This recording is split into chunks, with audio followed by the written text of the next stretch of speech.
Things you didn't know that you didn't know, part 9. 75% of the mass of a human brain is made up of a substance called myelin.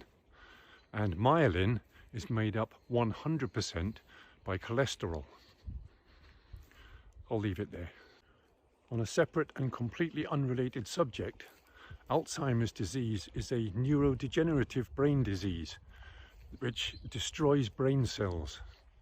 Now, Alzheimer's never existed until 1979, and yet now it is one of the leading causes of death in Western societies.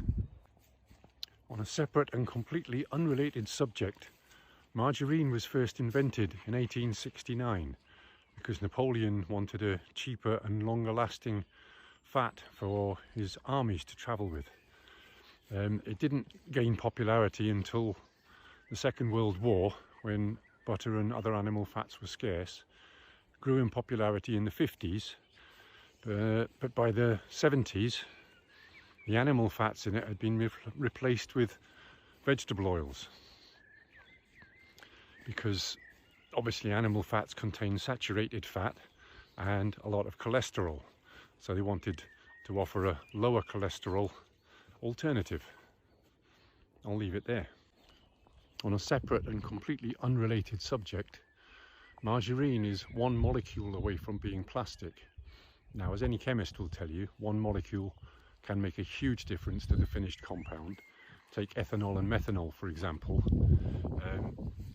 One molecule difference, but very, very, very different results when ingested into the human body, right? So I'll leave it there.